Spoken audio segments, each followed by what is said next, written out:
തമിഴ് നടൻ വിശാൽ വേദിയിൽ കുഴഞ്ഞു വീണു. കഴിഞ്ഞ ദിവസമായിരുന്നു സംഭവം. വില്ലപുരത്ത് സംഘടിപ്പിച്ച പൊതുപരിപാടിയിൽ പങ്കെടുക്കുകയായിരുന്നു വിശാൽ. വേദിയിൽ സൗന്ദര്യ മത്സരത്തിനോടനുബന്ധിച്ച് ആശംസകൾ അറിയിച്ചു പോകവേ വേദിയിൽ നടൻ കുഴഞ്ഞു വീഴുകയായിരുന്നു. ഉടൻ തന്നെ വിശാലിനെ ആശുപത്രിയിൽ എത്തിക്കുകയും ചെയ്തു. നടന്റെ ആരോഗ്യനില തൃപ്തികരമാണെന്ന് റിപ്പോർട്ട് ചെയ്യുന്നു.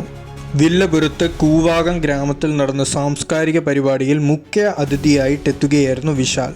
ട്രാൻസ്ജെൻഡർ സമൂഹത്തിനായി മിസ് കൂവാകം 2025 എന്ന പേരിൽ ഒരു സൗന്ദര്യ മത്സരം സംഘടിപ്പിച്ചിരുന്നു. ഇതിനുവേണ്ടി വേദിയിലെത്തി ആശംസകൾ അറിയിക്കുകയായിരുന്നു വിശാൽ. മത്സരാർത്ഥികളും വേദിയിൽ ഉണ്ടായിരുന്നു. ഇതിനിടെ തിരിഞ്ഞു നടന്ന വിശാൽ കുഴഞ്ഞു വീഴുകയായിരുന്നു. ഒപ്പമുണ്ടായിരുന്നവർ നടന് പ്രഥമ ശുശ്രൂഷ നൽകിയ ശേഷം ആശുപത്രിയിലേക്ക് മാറ്റുകയും ചെയ്തു. വിശാൽ ഇപ്പോൾ റിലീസുമായി ബന്ധപ്പെട്ട് നടന്ന ഓഡിയോ ലോഞ്ച് ചടങ്ങിൽ വിറയ്ക്കുന്ന കൈയും തളർന്ന കണ്ണുകളുമായി പരസഹായത്തോടെ ചടങ്ങിനെത്തിയ നടന്റെ ആരോഗ്യത്തെ സംബന്ധിച്ച് നിരവധി ചർച്ചകൾ വന്നിരുന്നു. എന്നാൽ പനി ഉണ്ടായതിനാലാണ് തനിക്ക് വിറയലുണ്ടായത് എന്നായിരുന്നു വിശാലിന്റെ വിശദീകരണം. എന്നാൽ പലരും താൻ മാരകമായ അസുഖത്തിന് ചികിത്സയിലാണെന്ന് പറഞ്ഞു പരത്തിയെന്ന് നടൻ ആരോപിച്ചിരുന്നു.